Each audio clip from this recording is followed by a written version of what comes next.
Hello everyone, this is Rakesh Dixit, your social science teacher, केंद्रीय विद्यालय पन्ना। Previous video में हमने the story of village Palampur के अंतर्गत फैक्टर ऑफ प्रोडक्शन के बारे में पढ़ा था। फैक्टर ऑफ प्रोडक्शन, अगर आपने वो वीडियो नहीं देखी है तो पहले उस वीडियो को देखें, तब इस वीडियो को स्टार्ट करें। फैक्टर ऑफ प्रोडक्शन मेनली 4 हैं। कौन कौन याद है आपको? पहला है लैंड, दूसरा क्या पढ़े थे आपने? Labour, third fix capital and fourth working capital. तो फर्स्ट हम देखते हैं सबसे पहले लैंड।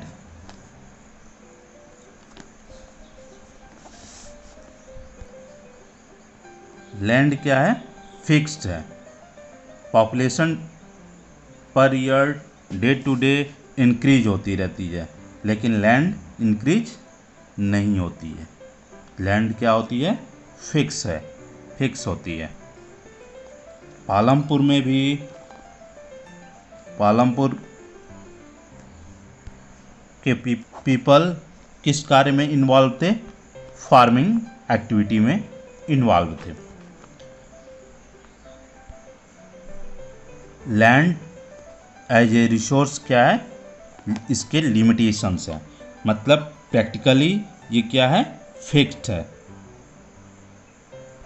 तो जब लैंड फिक्स है और पॉपुलेशन बढ़ रही है, अर्थात रिक्वायरमेंट बढ़ रही है, तो व्हाट कैन डू, क्या किया जा सकता है? Is there a way one can grow more from the same land. एक ये तरीका हो सकता है, क्या हो सकता है कि हम उसी फिक्स लैंड पे, जो फिक्स लैंड है उसी पे क्या करें? अधिक क्रॉप ग्रो करें। सबसे पहले पालमपुर की सिचुएशन देखते हैं। तो पालमपुर में क्या था? All land is cultivated in Palampur, no land is left idle. Palampur में कोई भी लेफ्ट लैंड नहीं थी। During the rainy season kharif farmer grow jowar and bajra. Jowar and bajra. In winter season rabi farmer grow wheat. Kharif and rabi, 2 main season for cropping season. Kharif season are called rainy season and winter season are also called Rabi season. The farmer of Palampur also produce potato in October to December, and a part of land is also devoted to sugarcane which is harvested once every year। मतलब कि एक साथ ही साथ एक part of land में वे क्या करते थे? शुगर केन की भी खेती करते थे, और उसको रॉ फॉर्म में वे मार्केट में जो पास के ट्रेडर्स थे शाहपुर के, उनको बेचते थे, या जगरी गुड़ के रूप में वह शाहपुर के ट्रेडर्स को सोल्ड करते थे। पालमपुर में एक वेल डेवलप्ड इरिगेशन सिस्टम था, जिसके वजह से पालमपुर के फार्मर्स डिफरेंट क्रॉप एक ईयर में ग्रो कर पाते थे, 3 और मोर क्रॉप ग्रो कर पाते थे। तो ये तो पालमपुर की सिचुएशन थी। अब उस फिक्स लैंड पे हम कैसे प्रोडक्शन को बढ़ा सकते थे? तो फर्स्ट जो तरीका था, उसका जो वेल डेवलप्ड इरिगेशन सिस्टम था, उसको इलेक्ट्रिसिटी के साथ कनेक्ट करने के बाद वहाँ पे ट्यूबवेल की फैसिलिटी अवेलेबल हो गई, जिससे इरिगेशन फैसिलिटी इम्प्रूव हो गई। तो इससे भी वहाँ पे प्रोडक्शन बढ़ गया। सेकंड जो तरीका था वो था multiple cropping. Multiple cropping means to grow more than one crop on a piece of land during the year. Multiple cropping और एक और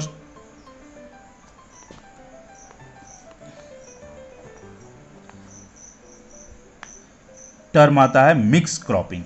दोनों में डिफरेंस समझ लेना जरूरी है। Multiple cropping means a crop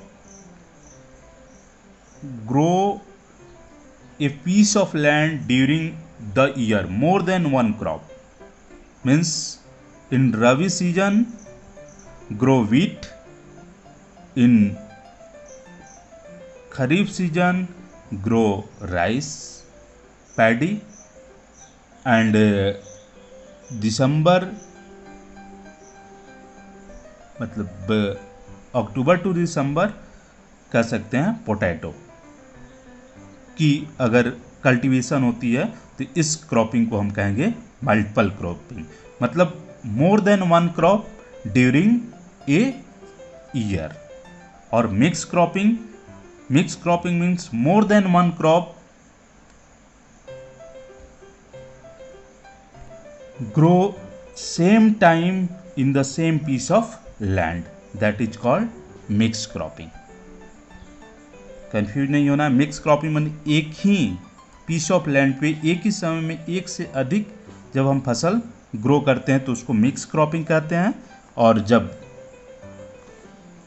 एक साल में एक से अधिक फसल सेम पीस ऑफ लैंड पे अगर हम ग्रो करते हैं तो उसको क्या कहते हैं, मल्टीपल क्रॉपिंग कहते हैं।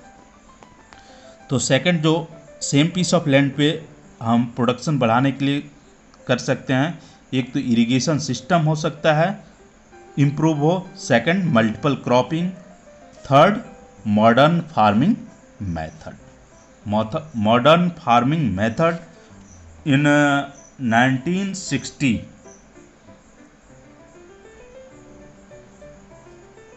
इंडिया, मिड 1960 इंडिया में ग्रीन रिवॉल्यूशन की शुरुआत होती है, और तब मॉडर्न फार्मिंग मेथड का यूज फार्मिंग के लिए, प्रोडक्शन को इंक्रीज करने के लिए किया जाता है। इसमें हाइब्रिड सीड का यूज किया जाता है,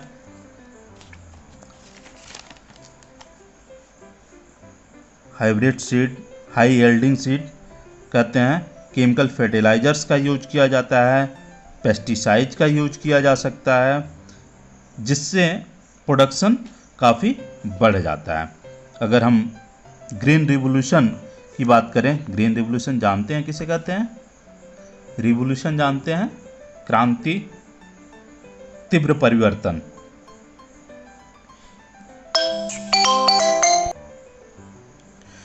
और ग्रीन रिवॉल्यूशन मीन्स हरित क्रांति, मतलब ऐसा तीव्र परिवर्तन या चेंज जिसके वजह से एग्रीकल्चर के सेक्टर में प्रोडक्शन काफ़ी बढ़ गया, तो उसको हम कहते हैं ग्रीन रिवॉल्यूशन। यह इसकी शुरुआत कब हुई थी? 1960 में। अगर पालमपुर की बात करें तो ट्रेडिशनल तरीके से जब एग्रीकल्चर होता था तो वहाँ पे पर हेक्टेयर कितना प्रोडक्शन होता था? 1300 kg। और जब मॉडर्न फार्मिंग मेथड आ गया ग्रीन रिवॉल्यूशन के बाद, वहाँ पे प्रोडक्शन कितना हो गया? 3200 kg पर हेक्टेयर।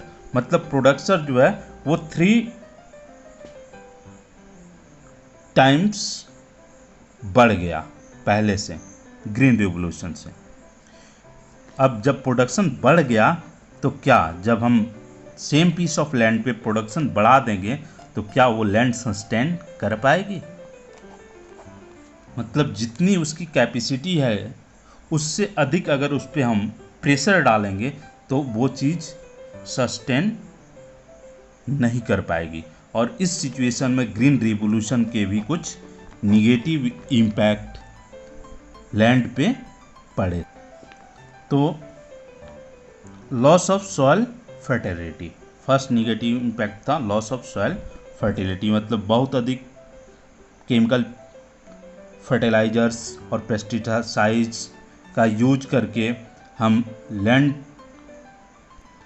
की जो फर्टिलिटी थी, सॉइल की जो फर्टिलिटी थी, उसका हम अत्यधिक शोषण कर लिए, दोहन कर लिए, जिसके वजह से उसकी फर्टिलिटी, सॉइल फर्टिलिटी वो क्या हो गई, डिक्रीज कर गई।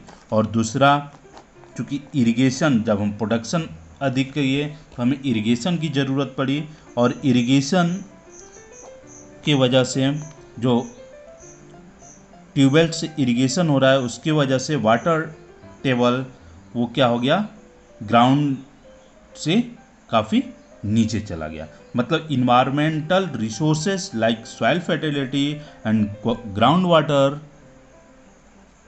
Are reduce, that is the negative impact of green revolution. ये भी क्वेश्चन बनता है, what is the negative impact of green revolution. उस कंडीशन में हम ये 2-3 निगेटिव इम्पैक्ट ग्रीन रिवोल्यूशन का बता देंगे। अब ये देखेंगे कि लैंड जो थी वो पालमपुर में डिस्ट्रीब्यूट कैसे थी। How is land distributed between the farmers of Palampur. आपको याद होगा पहले वीडियो में हम आपको बताए थे कि पालमपुर में कितनी फैमिली रहती थी, 450 फैमिलीज रहती थी। अब लैंड का डिस्ट्रीब्यूशन यहाँ पे कैसे था कि 150 फैमिली जो थी वो लैंडलेस थी, मतलब इनके पास कोई ज़मीन नहीं थी, लैंडलेस थी। 240 फैमिली जो थी ये इनके पास क्या था, स्मॉल प्लॉट ऑफ लैंड्स।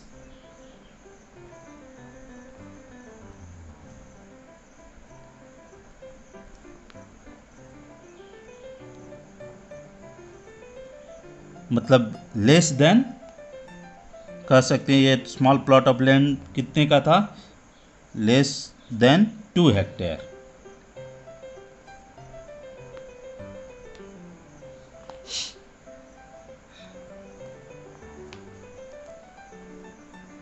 आइए अब इसको एक पाई चार्ट के माध्यम से देख लेते हैं।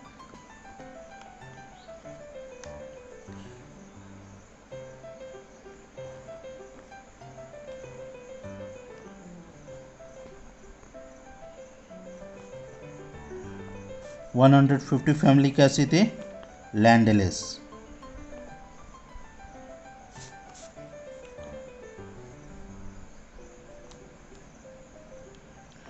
टू 240 फैमिली कौन थे, स्मॉल फार्मर।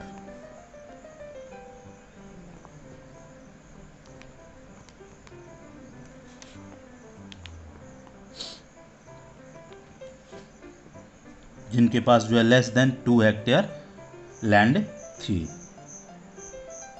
और 60 फैमिली जो थी वो किनकी थी, 60 फैमिली लैंडलेस नहीं थे, स्मॉल नहीं थे, वो क्या थे, वे मीडियम एंड लार्ज फार्मर थे, मीडियम एंड लार्ज फार्मर।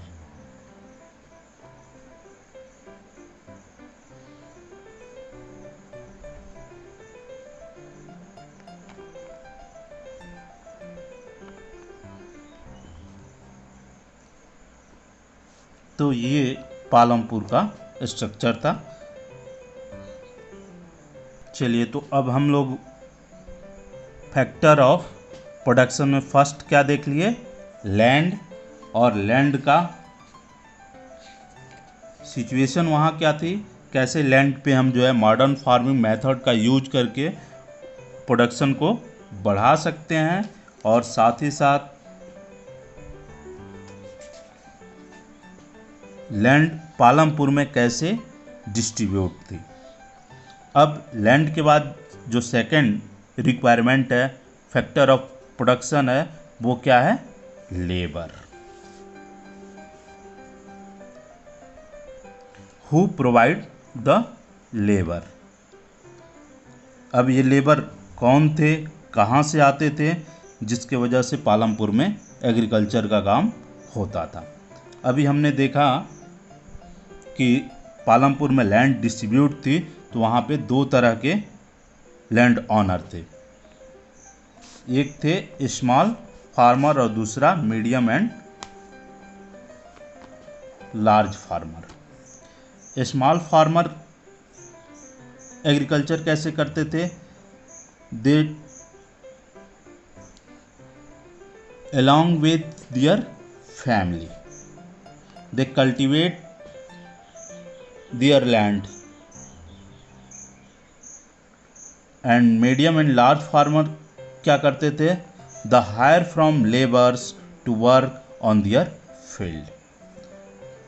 अर्थात स्मॉल फार्मर्स जो है अपने परिवार के सदस्यों के साथ अपने फील्ड पे एग्रीकल्चर का काम करते थे, और मीडियम और लार्ज फार्मर जो थे वो अपने फील्ड पे अपने खेतों में काम करने के लिए लेबर हायर करते थे, और उसको क्या कहते थे? Farm labourer.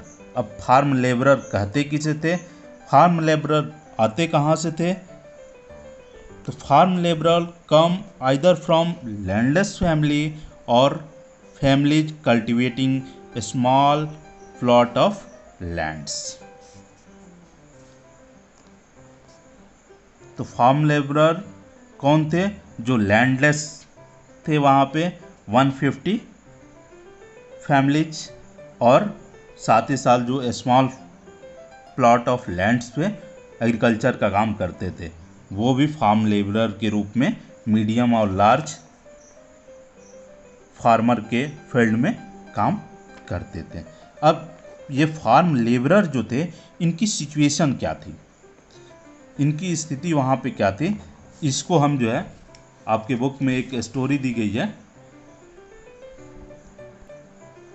डाला एंड रामकली। उस स्टोरी के माध्यम से जो है हम इनकी सिचुएशन को जान सकते हैं। तो डाला और रामकली दोनों कौन है? Purest people in the village है। डाला लैंडलेस फार्मर लेबर है, और यह जो है पालमपुर में डेली वेज पे काम करता है।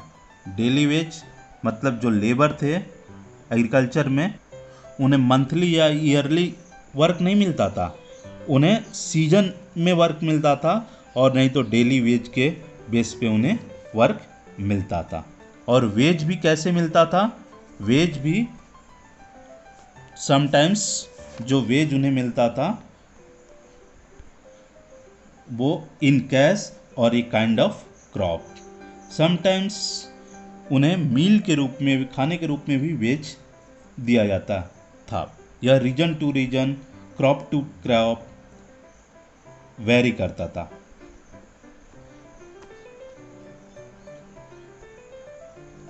कैश और काइंड ऑफ क्रॉप। और ये भी वेज भी उन्हें जो मिलता था वो गवर्नमेंट द्वारा जो सेट मिनिमम वेज था उससे कम ही मिलता था। मिनिमम वेज मीन्स गवर्नमेंट एक स्टैंडर्ड निर्धारित करती है कि एक डेली वर्कर को इतना पर डे वेज मिलना चाहिए, उसी को हम मिनिमम वेज कहते हैं। कम से कम इतना मिलना ही चाहिए। उससे भी कम डाला को मिलता था। जो गवर्नमेंट उस समय डिसाइड की थी वो मिनिमम वेज था 60 रुपीज, और उसे मिलता कितना था? 35 to 40 रुपीज पर डे। तो इससे उनकी सिचुएशन में कोई सुधार नहीं हो पा रहा था। तो दो चीज़ हमने देख लिया, लैंड और लेबर। अब फैक्टर ऑफ प्रोडक्शन के लिए ज़रूरी चीज़ क्या होता है? लैंड और लेबर हमारे पास है, लेकिन तब तक हम प्रोडक्शन नहीं कर सकते हैं जब तक हमारे पास मनी नहीं होगा, कैपिटल नहीं होगा, पैसे नहीं होंगे, तो कैपिटल की भी ज़रूरत है किसमें, फार्मिंग में। अब देखते हैं the capital needed in farming.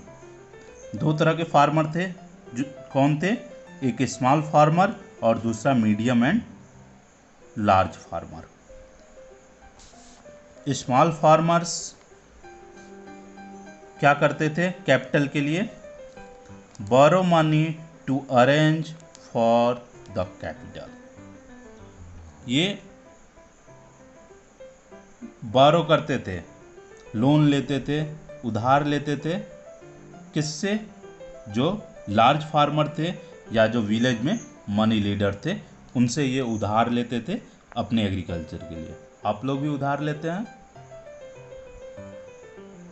तो ये उधार लेते थे, नहीं, आपको ज़रूरत नहीं पड़ती है। चलिए, स्मॉल फार्मर्स मनी लीडर्स या लार्ज फार्मर्स से उधार लेते थे, वो उन्हें हाई इंटरेस्ट रेट पे मिलता था और साथ साथ उनको इसके लिए जो है लोन हाई रेट पे फिर से उस उधार को चुकाना भी होता था। एक स्टोरी है, स्मॉल फार्मर है सविता, उसकी आपके बुक में सविता, फीमेल का नाम सुन के आपको लगा फीमेल फार्मर कैसे हो सकती है, फार्मर कोई भी हो सकता है, मेल या फीमेल, ठीक है, ऐसा कुछ नहीं है कि फीमेल है तो फार्मर नहीं हो सकती है। जैसे ड्राइवर की बात होती है तो हम प्रीजुडिस हो जाते हैं, पहले से स्टोरियोटाइप हमारे दिमाग में पहले से फिट है कि ड्राइवर का मतलब मेल से ही होता है, ड्राइवर मेल या फीमेल कोई भी हो सकता है। उसी तरह फार्मर भी कोई भी हो सकता है, टीचर मेल या फीमेल कोई भी हो सकता है। तो इसी तरह आपके बुक में एक स्टोरी है सविता की, जो एक स्मॉल फार्मर है और उसे अपने लैंड पे कल्टीवेशन के लिए मनी बोरो करनी पड़ती है और उसे हाई इंटरेस्ट रेट पे वो मनी मिलती है। साथ साथ जो लार्ज फार्मर है उनके यहाँ उसे एग्रीकल्चर भी के लिए लेबर का काम भी उसे करना पड़ता है। तो ये स्मॉल फार्मर की कंडीशन है। दूसरा देखते हैं मीडियम और लार्ज फार्मर कहाँ से मनी लाते हैं। Medium and large